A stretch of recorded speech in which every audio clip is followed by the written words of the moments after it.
여러분이 생각하시는 것처럼 세계 경제 많이 안 좋습니다. 세계 경제 부채가 많이 쌓였고 또 일부 금융시장에 거품이 발생했기 때문입니다. 그래서 세계 경제가 좀 저성장이 불가피하고요. 그 다음에 오늘 환율 1470원대까지 많이 올랐죠. 근데 제가 생각에는 거의 정점에 와 있는 것 같습니다. 저는 하반기로 갈수록 트럼프가 환율 조정을 통해 가지고요. 1350원 정도까지 하반기에는 떨어지지 않을까 그렇게 생각합니다. 그 다음에 금리는 지속적으로 하락할 것이다 이렇게 보고 있고요. 이러면서 우리 기업들 개인들이 어떻게 생각할지 대응할지 생각해 보겠습니다. 경제라는 게 장기적으로 성장하죠. 그런데 중간중간 어려운 시기가 있었지 않습니까? 사실 제가 이런 어려운 시기를 좀 미리서 경고를 했었어요. 그래서 일부 언론에서 저를 닥터둠 이런 식으로 표현하는데요.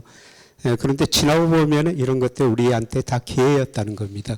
그런데 올해는 극격한 위기는 아니고 아마 저성장일 겁니다. 말씀드린 것처럼 세계 경제는 장기적으로 꾸준히 성장해요. 시간이 갈수록. 그런데 늘 이렇게 좋아졌다 나빠졌다 이런 사이클이 반복되죠. 그래서 2008년 금융위기가 오니까 가계가 소비 줄이고 기업이 투자 줄이고 수출이 안 되면서 경제가 이렇게 나빠진 거예요. 그래서 경기를 부양해서 가감한 재정정책으로 정부가 돈을 많이 썼고요. 그 다음에 중앙은행은 금리 많이 내리고 돈 풀하고 소비 투자를 부양한 겁니다. 그래서 가감한 재정정책 통화정책으로 2019년까지 꾸준히 회복됐었죠. 그런데 코로나 오니까 또 소비 투자 수출이 줄어들면서 경제가 급격히 나빠진 겁니다. 그래서 정부가 또 돈을 썼어요. 중앙은행 돈을 풀었죠. 그래서 경제 정말 빨리 회복됐습니다. 여러분 2020년에 세계 경제가 마이너스 2.8% 성장한 거예요. 1930년대 대공황 이후 처음이었습니다. 그런데 2021년에 무려 6.3% 그야말로 급격한 V자형 회복 아닙니까? 그만큼 중앙은행은 돈을 많이 썼고 정부도 돈을 많이 재정 지출을 늘렸다는 겁니다. 그런데 이제 저성장이 불가피하는데요. 이런 성장 과정에서 선진국은 정부가 부실해졌어요. 부채가 많이 늘었죠. 그 다음에 중국 같은 신흥국은 기업 부채가 많이 늘었습니다. 사실 우리도 대표적으로 부채에 의해서 성장한 나라 중에 한 나라죠. 여러분 97년 외환위기 다 겪었죠. 외환위기가 왜 왔습니까? 86년, 88년 3조왕으로 우리 경제가 좋으니까요.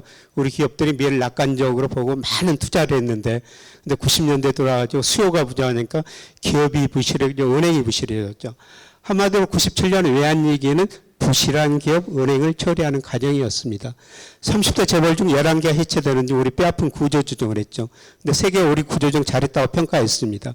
그때 가계부채가 GDP 대비 50%, 정부부채 6%, 우리 정부 정말 건실했죠. 그래서 약 169조 공적자금 투입해가지고 구조조정 할 수가 있었습니다. 그런데 기업부채가 외환위기 전보다 높아졌고요. 가계부채가 50%한테 100% 근접했습니다. 좀 낮아지고는 있지만은. 대표적으로 우리가 부채에서 성장한 나라라는 겁니다. 다른 나라와 비교하면 세계 평균보다 우리 기업 부채는 없죠. 가계 부채는 없습니다. 그래서 기업이 부채가 많으니까 가계처럼 투자할 수 없고 가계가 부채가 많다는 것은 은행에서 돈 빌렸으니까 뭐 이자 내고 원금도 갚아야 되죠. 소비할 돈이 상대적으로 줄어들고 있다는 겁니다. 그래서 우리 기업들이 가계보다 투자를 덜 할 수밖에 없고 가계가 소비를 덜 할 수밖에 없으니까 우리 경제가 구조적으로 저성장이라는 겁니다. 다행히 우리 정부 부채가 세계에서 제일 낮아요. 우리 정부가 쓸 수밖에 없습니다. 여러분의 귀중한 세금으로 정부가 쓸 수밖에 없는 구조인데요. 아마 조만간 추경 예산도 편성할 겁니다. 근데 세계가 부채에 성장했는데 우리나라도 대표적으로 부채에서 성장한 나라 중에 한 나라다. 이렇게 볼 수가 있습니다. 그래서 부채가 많으니까 과거처럼 정부가 돈을 쓸 수 없고 가계 기업이 투자 소비를 늘릴 수가 없습니다. 그래서 과거에는 세계 경제 성장률이 1년 단위로 3.7% 늘어났어요. 그런데 앞으로 5년은 1년 단위로 GDP 늘어나는 규모가 상대적으로 축소될 거라는 겁니다. 한 3.2% 정도로요. 그래서 세계 경제가 앞으로 5년 정도는 과거보다 낮은 성장을 할 수밖에 없다.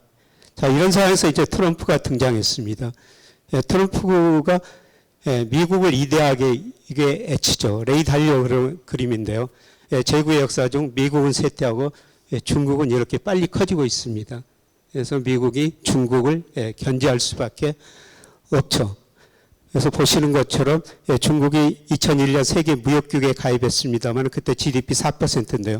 18%까지 늘어나고 중국은 31에서 미국은 24%까지 줄어들었죠. 그래서 미국이 중국을 견제할 수밖에 없고요. 그 다음에 트럼프 정책은 뭡니까? 한마디로 안보는 회비를 내고 그 다음에 무역하려면 관세를 내라 이겁니다. 트럼프가 왜 이런 정책을 내냐면요. 미국 정부 부채가 너무 많이 많아졌기 때문입니다. 1946년 미국의 GDP 대비 정부 부채가 119%였는데요. 120%가 넘었어요. 그러니까 미국 정부가 돈이 없으니까 우리나라 같은 데도 아마 방위부 분담 늘려라. 그 다음에 또 관세로 세금 일부를 충당하겠다는 겁니다. 미국 정부가 이렇게 부실해졌다는 겁니다. 그래서 미국 정부가 계속 관세 부과할 수밖에 없는데요. 그래서 트럼프가 이제 대통령이 되면서 주로가 관세 가지고 세금을 보완하겠다는 거고요. 그 다음에 금리는 앞으로 많이 인하하겠다는 겁니다. 그 다음에 요새 그 물가 문제가 대두되고 있습니다만은 석유 생산을 늘려가지고 물가를 안정시키겠다는 겁니다. 그래서 이런 것들이 과연 성공할 것인가? 제가 보기에는 미국이 지금 G2는 미국하고 중국이죠. G1이 되겠다는 겁니다. 중국을 누리고 G1이 되겠다고 그러는데요. 요새 중국 보면 굉장히 빠르게 따라왔죠. 딥시크에서 본 것처럼 AI, 그 다음에 전기차는 세계에서 자율주행차는 중국이 앞서가고 있지 않습니까? 그래서 앞으로 세계의 큰 흐름은 G0, 북미에서는 미국, 남미에서는 브라질, 유럽, 그 다음에 아시아 북쪽에서는 중국, 이런 식으로 패권이 좀 나눠질 거로 보고 있습니다. 자, 이거는 블룸버그 컨센서스인데요. 미국 경제 성장률이 둔화된다는 겁니다. 지난 2년 동안 미국 경제 굉장히 좋았죠. 그런데 앞으로 둔화된다는 거고요. 그런데 작년에 유럽이나 일본 경제는 나빴지만 절대적인 수치는 낮지만은 유럽이나 일본 경제는 올해 작년보다 좋아진다는 겁니다. 그리고 우리가 중국 경제에서 비관적으로 보는데요. 중국은 그래도 4내지 5% 성장할 것이다. 이 4내지 5% 성장 의미가 뭐냐면은 세계 평균 성장률이 3.2%예요. 중국은 세계 평균보다는 그래도 높은 성장을 할 것이다. 이게 시장 컨센서스라는 겁니다. 그리고 보면은 올 연말로 갈수록 내년 말로 갈수록 유로 강세, 엔 강세입니다. 그 다음에 주요 신흥국 참조를 하시고요. 이제 환율이 가장 큰 문제죠. 85년 9월 미국이 어려우니까 플라자 합의를 통해서 달러 인덱스, 달러 가치를 51% 떨어뜨렸고요. 그 다음에 2000년대에 돌아와죠. 미국의 IT 거품이 붕괴되면서 미국 GDP가 세계에서 차지하면 31에서 28%로 이때 미국 경제 굉장히 어려웠죠. 달러 가치가 40% 떨어진 거예요. 그리고 지금 100에서 110 사이 왔다 갔다 하고 있습니다만은 IMF가 2029년까지 세계 경제에서 미국 축소 이 전망이 많다면 앞으로 5년 동안 달러 가치가 하락할 거라는 겁니다. 그리고 미국의 대순부채가 너무 많아요. 이렇게 부채가 많은데도 미국이 견디는 것은 애국 기업들이 미국에 직접 투자, 여러분이 미국 주식 채권 많이 사고 계시지 않습니까? 그런 돈이 들어가지고 미국이 견딜 수가 있는데요. 그런 돈이 조금이라도 덜 들어가면 달러 가치가 많이 하락할 수가 있다는 겁니다. 그리고 세계중앙은행이 과거보다 달러를 못 미도하고 있어요. 2000년에 각국의 중앙은행의 애완 보유 비중, 달러 비중 71%였는데요. 58%까지 많이 떨어졌습니다. 특히 중국이 계속 달러 국채 팔고 금을 사고 있죠. 그래서 이런 거로 보면은 달러 가치는 중기적으로 하락할 수밖에 아마 없습니다. 문제는 우리 환율인데요. 세계 경제가 불안하면 우리 돈 가치가 제일 많이 떨어져 버려. 환율이 많이 오른다는 거죠. 왜 그렇죠? 우리 GDP에서 수출이 차지하는 비중이 40%에 이를 만큼 우리가 수출 의존도가 굉장히 높은 나라예요. 세계 경제가 불안하거나 달러 가치가 하락할 때 수출 의존도가 높은 한국 경제가 제일 먼저 어려워질 것이다. 그래서 우리 돈 가치가 많이 떨어져 버리죠. 그런데 세계 경제 안정되거나 달러 가치가 하락하면요. 우리 환율이 제자리에 옵니다. 우리 2008년, 2009년 금융위기 때문에 환율이 한때 1,500원이 넘었지 않습니까? 그런데 그 이후로 1,100원 안팎까지 떨어진 겁니다. 이렇게 빨리 떨어질 수가 있다는 거죠. 그래서 현재가 1,470원까지 많이 올랐는데요. 제가 우리 환율을 결정하는 이런 경제 변수로 적정 환율 추정해 보니까 지난 2월 말이 현재 한 1,230원 정도 나와요. 뭐 제가 1,230원 지금 당장 간다는 이야기가 아니고요. 시간이 가면은 거기에 접근해 갈 거라는 거죠. 그리고 트럼프가 계속 관세 부과하고 있지 않습니까? 이제 4월 2일 날 상호 관세를 부과하고 뭐 반도체, 자동차에다 관세를 부과하겠다. 그거로 관세는 마무리될 겁니다. 그런데 과거 역사를 보면은 트럼프 일기 때도 그랬지만 관세 가지고 미국의 무역 불균형을 해소할 수 없었거든요. 그래서 이제 트럼프가 관세 끝나면은 각국의 환율 가지고 많이 따질 거예요. 특히 중국, 그 다음에 멕시코, 우리나라 같은 미국 흑자가 많은 나라를 향해 가지고요. 너네들 통화 가치가 너무 낮다. 돈가치 올려라. 이런 식으로 하면서 달러 약세를 유도하고 이런 나라 통화 강세를 유도할 거예요. 그래서 저는 4월 중순 이후 환율 변동이 굉장히 커지리라고 보고 있습니다. 즉 달러는 약세되고 다른 통화 가치는 많이 오를 거라는 겁니다. 자, 장기적으로 보면은 뭐 달러 인덱스 떨어지고 금값은 계속 오르는데요. 제가 금값을 계성하는 영향을 주는 미국 물가, 그 다음에 미국 금리, 달러 인덱스 보니까 금값은 장기적으로 더 오를 수밖에 없습니다. 근데 단기적으로는 금값이 너무 추세에서 벗어났기 때문에 좀 조정을 보일 겁니다만은 장기적으로 금값은 오를 가능성이 높다. 그래서 제가 늘 여러분들한테 우리 자산 중에서 한 10% 정도는 금으로 보유하셔야 된다. 이런 말씀을 계속 들어왔는데요. 뭐 너무 많이 올랐도 장기적으로는 분명히 조정을 보일 겁니다. 그래도 얼마까지 떨어질지는 아무도 모르고 추세는 상승이라는 겁니다. 그래서 우리 자산 중에서 한 10% 정도는 금은 보유하셔야 된다. 이렇게 볼 수가 있고요. 자, 우리 경제 작년에 2.0% 성장했습니다만은 저는 올해 1.6% 뭐 대충 이 안팎으로 다 전망하고 있죠. 그래서 작년보다 올해 경제 성장률은 낮아진다. 그런데 분기별로 보면요. 올 1분기가 가장 어렵습니다. 2분기, 3분기, 4분기로 갈수록 성장률이 올라가라는 겁니다. 예를 들어서 한국은행 전망치를 보면요. 올 1분기 전년 동기 대비 우리 경제 성장률이 0.2%인데 4분기에는 2.3%로 보고 있습니다. 전반적으로는 올해 경제 성장률이 작년보다 낮아지지만은 분기별로는 올 1분기가 최악일 것입니다. 아마 주시장도 이런 모습을 보일 가능성이 높습니다. 그런데 우리 경제 구조적인 문제가 이거예요. 우리 잠재 성장률이 계속 낮아지고 있다는 겁니다. 잠재 성장률이라는 것은 노동자본 생산성을 고려했을 때 우리 경제가 성장할 수 있는 능력인데요. 한국은행이 올해부터 5년간 우리 성장 능력 1.8% 보고 있어요. 그리고 2040년 가면은 우리 성장률이 1%대로 떨어진다는 겁니다. 주로 노동이 감소하기 때문이죠. 심각한 문제 아닙니까? 옥스퍼드 이코노미스에서는 지구상에서 가장 빨리 사라질 나라가 한국이다. 이런 이야기를 하고 있죠. 그 다음에 뉴욕타임즈는 뭐라고 보도했습니까? 한국의 인구 감소 추세를 보니까 흑사병 때하고 유사하다. 그때 인구의 30%가 줄었지 않습니까? 우리 통계청에서 2072년까지 인구가 전망해 보니까 꼭 30%가 줄어듭니다. 그래서 생산 능력이 줄어들고 인구가 감소하니까 소비가 줄어들면서 우리 잠재 성장률이 계속 하락한 거죠. 이게 우리 경제 구조적인 문제입니다. 그래서 우리 성장률이 얼마나 떨어진 걸 보기 위해서요.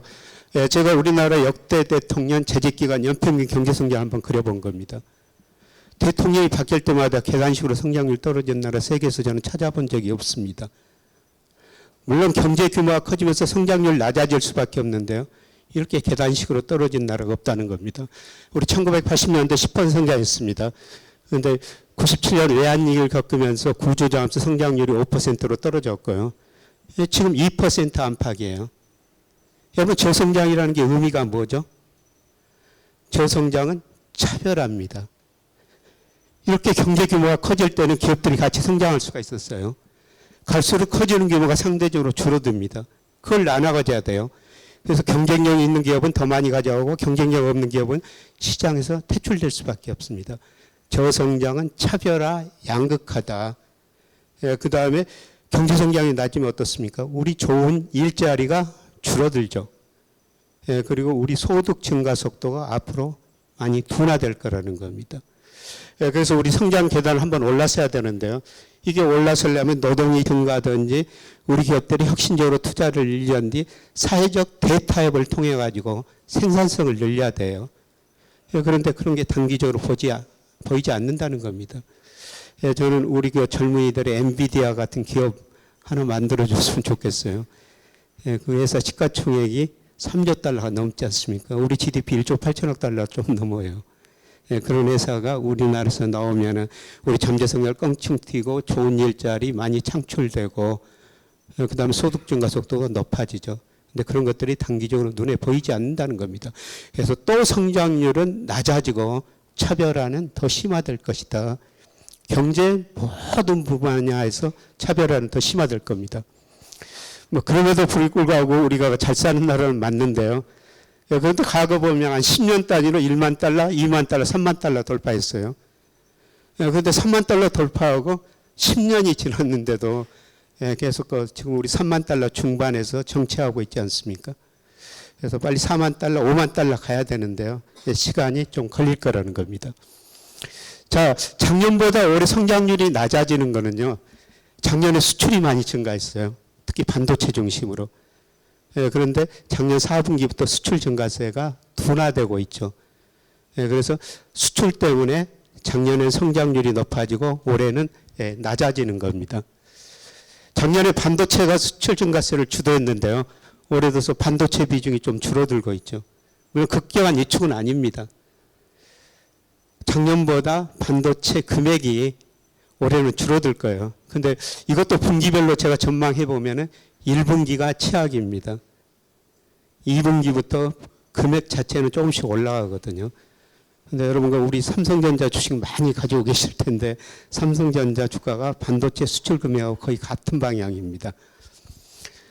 자동차 비교적 높은 수준 유지하고 있고요.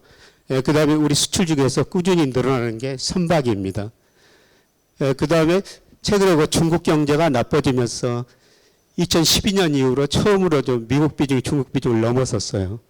그런데 올 하반기 가서는 미국 경제 성장률 둔화되고 중국은 4.5% 성장하면서 아마 중국 비중은 올라가고 미국 비중은 좀 축소될 겁니다.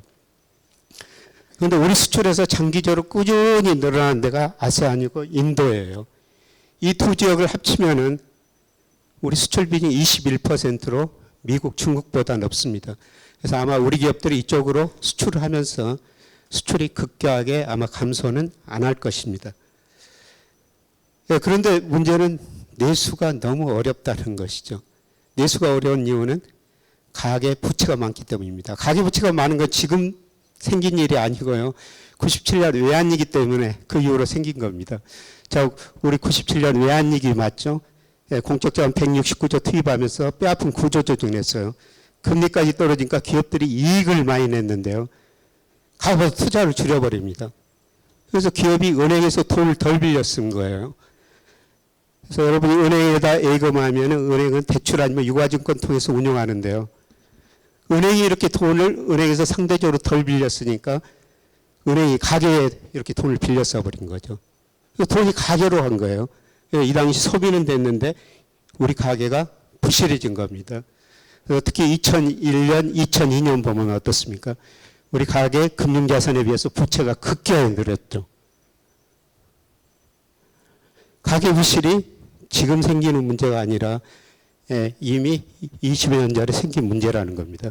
최근에는 오히려 어떻습니까? 부채는 정체, 금융자산은 늘어나고 있지 않습니까? 오히려 개선되는 추세예요. 물론 절대적으로는 없지만은 개선되는 추세다. 이게 잔액이고요. 연간 개념으로 보면은 우리 가계가 구조조정하는 모습이 나타나고 있습니다. 가계라는 건 자금 잉여 주체라고 그래요. 우리 가계는 전체적으로 금융회사 저축한 돈이 빌려 쓴 돈이 많거든요. 그런데 최근 5년 동안 보니까 잉여를 많이 내고 있습니다. 작년에서 1월에서 9월까지 157조, 아마 4분기 통계가 나오면 거의 200조 될 거예요. 작년에 우리나라 개인들이 금융회사에 저축한 돈이 빌려 쓴 돈보다 157조 원이 많았었다는 겁니다. 전체적으로 개선되고 있죠. 물론 아까 저성장은 차별하다, 양극하다 이런 말씀을 드렸습니다만 이 돈을 저축한 사람들이 누구겠어요? 많지 않은 부자들이죠. 예, 또 대부분 어렵습니다. 근데 전체적으로 차별화는 됐지만은 가계 금융자산이 이렇게 늘어나고 있다. 그런데 문제는 아까 2001년부터 우리 가계부채가 많이 늘어났다. 그래서 가계부채가 많이 늘어나니까 가계가 소비할 돈이 상대적으로 축소돼 가지고요. 소비 증가율이 경제성장률을 계속 밑돌고 있습니다. 그래서 소비 때문에 우리 경제성장이 낮아지고 있다. 그래서 최근 보니까 미래가 불확실하니까 우리가 자동차, 가전제품 덜 사고 옷도 신발도 덜 사고 영화, 그 다음에 외식도 덜 하고 있는 거예요. 그래서 소비가 굉장히 위축됩니다. 근데 최근 추이를 보니까 다 고개를 이쪽으로 돌리고 있어요. 최악의 상황은 지나고 있다는 겁니다. 그래서 소비가 빠른 회복은 아니더라도 올 1분기를 저점으로 서서히 조금씩은 회복될 거라는 겁니다. 그래서 우리 경제가 극기한 침체는 아니다. 이렇게 볼 수가 있는 것이죠. 자, 금리 계속 떨어지고 있죠. 떨어지다가 일시적으로 반등인데요. 이미 이걸 정점으로 하락 추세로 접어들었다는 겁니다. 금리를 결정하는 게 가장 중요한 게 경제 성장률이에요. 아까 우리 잠재 성장률 한국은행이 올해부터 5년간 1.8%, 2040년부터는 0%대 진입한다는 거죠. 경제 성장률이 낮은데 금리 올라갈 수가 없습니다. 그리고 전체적으로 우리가 돈이 남아도는 경제요. 이 투자라는 건 돈의 수요죠. 저축이라는 건 돈의 공급입니다. 97년 외환위기 전에는요. 우리 기업들이 투자를 많이 해가지고 돈의 수요가 공급보다 많았어요. 그래서 돈이 부족한 경제였습니다. 그런데 97년 외환위기를 겪으면서 우리 기업들이 깨달은 것은 30대 재벌 중 11개가 해체됐죠. 가행 투자하면 시장에서 퇴출되구나. 이걸 깨달은 거죠. 그래서 이후로 투자율이 많이 떨어졌지 않습니까? 저축이 투자율을 계속 웃돌고 그래서 경상수지가 흑자나고 돈의 공급이 수요보다 많은 거예요. 우리가 돈이 국민경제 전체적으로는 남아도는 경제라는 겁니다. 작년 9월 현재 우리 기업들이 가지고 있는 현금 성사자산이 약 920조 원 정도 됩니다. 우리 대기업들은 돈을 많이 가지고 있다는 거죠. 물론 이것도 제가 차별화, 양극화를 말씀드리고 있습니다만 중소기업들 돈 없어서 굉장히 힘듭니다. 그런데 우리 기업 전체적으로 가지고 있는 현금 성사자산이 무려 920조 원이 넘는다는 겁니다. 전체적으로는 돈이 남아도는 경제다. 그래서 금리는 하락할 수밖에 없다는 겁니다. 앞으로 중요한 변화인데요. 가계는 자금 잉여 주체라고 그렇습니다. 기업은 자금 부족 주체예요. 금융에서 돈 빌려고 투자하는 데죠. 그런데 일본 사례를 보니까요.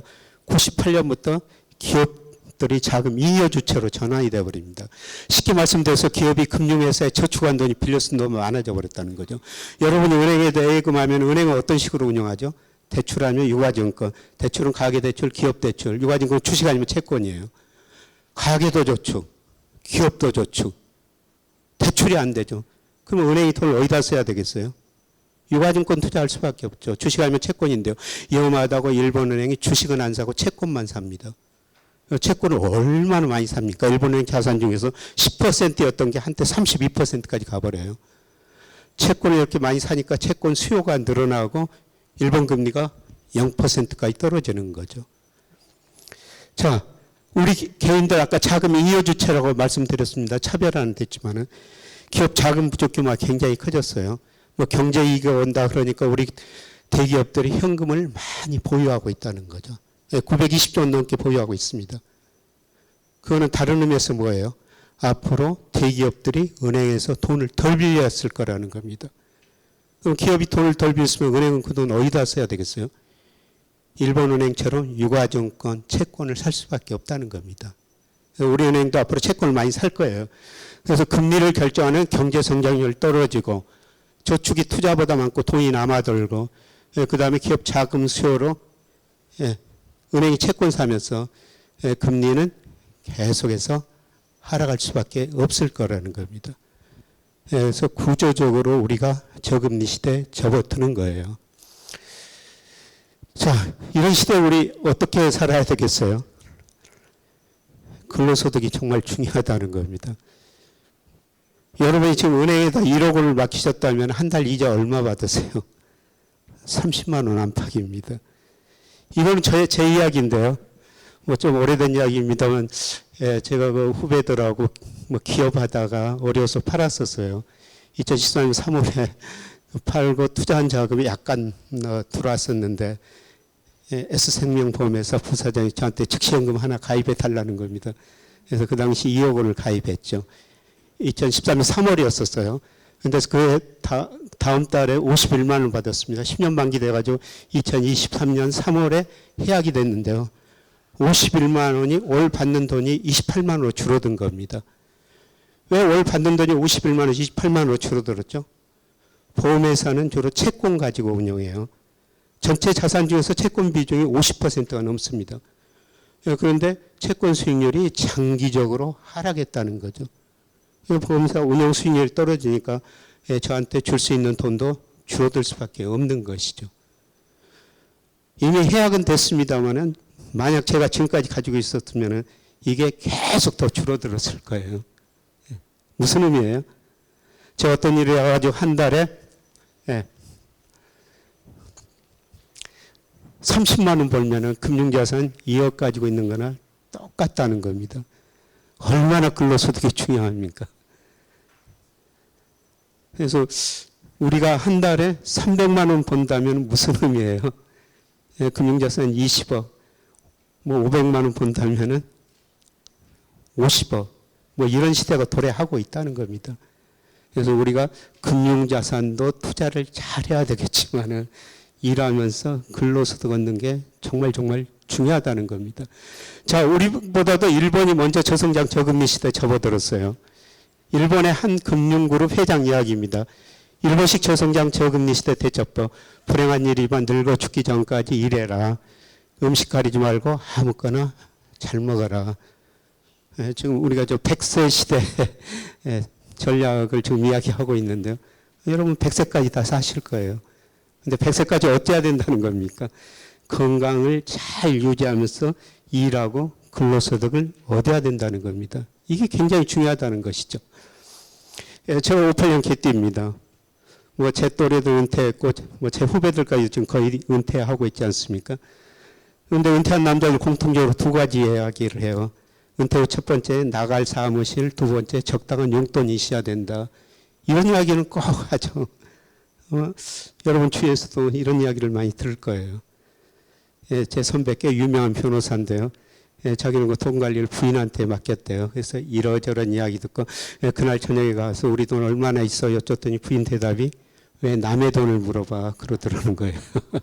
예, 그 다음 날 또 KBS TV를 들었더니 동물의 왕국 수사자 이야기를 하더라는 겁니다. 수사자 역할 할 때는 얼마나 멋있습니까? 예, 그런데 그 역할이 끝나니까 그 수사자 굶어 죽더라는 겁니다. 얼마 전에 유명한 MC 허참 씨로 공인이 됐죠. 아내는이란 노래를 불렀어요. 은퇴한 남자들 이야기입니다. 아내가 애출하는데 어디 갔냐고 물어보지도 못한다. 꾸중 들을까봐 오후 되니까 저녁은 알아서 먹으라고 그런다. 이게 은퇴한 남자들 이야기입니다. 어때야 되겠어요? 나갈 사무실 적당한 용돈을 마련하기 위해서는 일을 해야 된다는 겁니다. 근로소득이 있어야 된다는 겁니다. 뭐 제가 가끔 이런 강의를 하고요. 예, 강의 끝나고 나서 질문 한번 해보십시오. 그러면은 이런 질문이 많이 나옵니다. 예, 당신 인생에서 가장 잘한 투자는 뭐였습니까? 예, 그리고 어떤 분은 직설적으로 재산은 도대체 얼마나 가지고 있습니까? 여러분 궁금하죠? 예, 저는 제 인생에서 가장 잘한 투자가 회사 다닐 때 박사학위를 했다는 거예요. 뭐 회사 다니면서 공부하기 쉽지 않죠. 근데 뭐 생각하기에 따라 뭐 할 수가 있다고 저는 생각하고요. 예, 그걸 했더니 제가 학교 서강대학에서 강의도 할 수 있고 예, 그 뒤로 지금까지 예, 뭐 살 수도 있었지 않습니까? 예, 그래서 여러분이 직을 오래오래 유지하면서 월급을 받아야 되고요. 꼭 업을 하나 가져야 된다는 겁니다.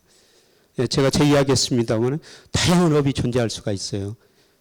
예를 들어서 제가 얼마 전에 한 방송국에 많이 출연했습니다만 거기서 우리 방송국 그 청취자들한테 다양한 업을 소개받았어요. 어떤 사람 이야기입니다. 은행에 다니다가 3년 전에 미리 은퇴를 합니다. 목수일을 배웠다는 겁니다. 물론 목수일 쉽지 않습니다. 그런데 행복하다는 겁니다. 우선 아침 저녁으로 은행 시계에 안 맞춰도 된다는 겁니다. 출근 시간 안 지켜도 된다는 거죠. 나갈 사무실이 늘 있다는 겁니다. 적당한 용돈이 있다는 겁니다. 예, 그래서 여러분이 꼭 업을 하나 가지시는 게 좋을 것 같습니다. 예, 그리고 뭐 제가 못한 투자도 궁금하시죠? 예, 저는 주식에서는 몇 년 손해 본 경우는 한 번도 없었습니다만 판단을 잘못해가지고 어쩌다가 남코은유로 굉장히 큰 스포츠센터 회원권 하나 샀다가 그게 망하면서 7천만 원을 손해 본 적이 있었어요. 그게 인생에 제가 가장 못한 투자였었고요. 그 다음에 뭐 제 재산이 얼마냐 이렇게 물어보는데 저 뭐 축적된 자산은 없습니다. 근데 그런 질문이 나오면은 저는 매달 300~400만 원 남을 위해서 씁니다. 이런 말씀을 드립니다. 자, 어떻든 여러분이 직을 오래오래 유지하면서 월급을 받아야 되고요. 그 다음에 직이라는 게 영원한 게 아니라는 겁니다. 꼭 나갈 사무실을 마련하기 위해서 아까 제가 목수일 말씀드렸습니다만 뭐 다양한 업이 존재할 수 있죠. 꼭 업을 하나 마련해 놓으셔야 된다는 겁니다. 그리고 금리는 계속 떨어질 것이다. 저는 이렇게 보고 있어요. 그래서 여러분이 혹시라도 은행에 대출 받을 때 저는 고정금리보다는 변동금리가 낫고요. 그 다음에 여유자금 있을 때 은행 예금도 좀 맡기셔야 되죠. 그런데 빨리 맡기시는 게 좋다는 겁니다. 여러분 2, 3년 전에 은행 예금 금리가 5%였어요. 지금 몇 %죠? 지금 3% 안팎입니다. 이것도 높다는 겁니다. 조만간 2% 후반 또 2, 3년 지나면 1% 후반에 접근할 거예요. 그래서 대출은 저는 변동금리, 그 다음에 예금은 빨리 하시는 게 좋을 것 같다고 생각합니다. 그 다음에 역시서 혹시 기업하시는 분 있을지 뭘 가지고 말씀을 드리는데요. 각 경제주체 부채가 너무 많아졌습니다. 세계경제가 침체가 하더라도요, 정책 대응 수단이 별로 없어요. 그리고 가장 중요한 거는 부모 세대보다 가난한 자식 세대, 맥킨지 보고서 제목입니다. 역사를 보면은 부모 세대보다 자식 세대가 더 잘 살았죠. 근데 맥킨지가 선진국 조사해 보니까요, 자식 세대가 더 못 살고 있더라는 겁니다. 왜 그렇죠? 소득 차별화 때문에. 제가 맥킨지가 조사한 기간 그 나라 GDP 다 올랐어요. 근데 상위 10%만 많이 가져가고 중간 가구 실질 소득은 줄어들고 있더라는 겁니다. 그래서 경기 침체가 오더라도 정책 수단도 없고 중산층이 어려우기 때문에 소비가 늘어날 수가 없습니다. 그래서 일부 산업에서 초과 공급이 존재하는데요. 그 초과 공급을 해소하기 위해서는 구조 조정할 수밖에 없다는 겁니다. 저는 산업의 심화라는 표현을 쓰는데요. 산업은 존재하지만 그 산업 내에 존재하는 기업은 수는 갈수록 줄어들 거라는 겁니다. 그래서 계속 제가 차별화, 양극화를 강조하고 있는 겁니다. 그래서 살아남아서 이런 기업들이 잘 되는 건데요. 그런데 제가 하버드 비즈니스 리뷰 같은 데 보면은 리질런트라는 단어가 정말 많이 나와요. 세계 경제가 얼마나 불확실합니까? 이런 거시경제의 흐름을 보면서 기업도 탄력적으로 대응하고 개인도 탄력적으로 대응해야 된다는 겁니다. 아마 저 다음에 여러분들이 여러분한테 해야 하는 거 제시할 텐데요. 여러분이 여기에 맞게 탄력적으로 대응하셔야 된다는 겁니다. 그래서 제가 말씀드리고 싶은 거는 세계 경제 불확실성이 굉장히 높다. 부채가 많기 때문에 과거보다 세계 경제가 저성장을 할 수밖에 없다. 그리고 우리 경제는 구조적으로 저성장, 저금리 시대에 접어들고 있다. 저성장, 저금리 시대, 저성장 시대 근로소득이 정말 중요하다. 이런 말씀을 드렸습니다. 그래서 우리가 일하면서 근로소득을 얻어야 되고요. 그 다음에 저성장은 차별화, 양극화다. 이런 말씀을 드렸습니다. 이거는 뭐 개인, 기업, 집값, 그 다음에 주식시장, 모든 자산가에도 또 마찬가지일 거예요. 앞으로 양극화는 더 심화될 거라는 겁니다. 그래서 제가 뭐 유튜브도 하고 이런 경제교육도 많이 하고 있는데요. 저는 로버트 실러 에일드 교수가 이야기하는 금융민주주의라는 단어를 굉장히 좋아하기 때문에 이런 이야기를 합니다. 금융민주주의라는 게 뭡니까? 우리가 금융으로 부자가 돼가지고 금융을 공부해서 금융으로 부자가 돼야 된다는 겁니다. 아마 이런 의미에서 오늘 그 세미나가 굉장한 중요한 의미가 있지 않느냐. 앞으로 저 다음에 네 분이 와서 말씀을 드릴 텐데요. 아마 금융으로 여러분 부를 일으키는 방법을 제시하게 될 겁니다. 어떻든 여러분 멋있게 살았지만은 앞으로도 멋있게 살고요. 그 다음에 근로소득 올리시고, 그 다음에 금융으로 부자가 돼가지고 앞으로 차별화가 굉장히 심화될 텐데요.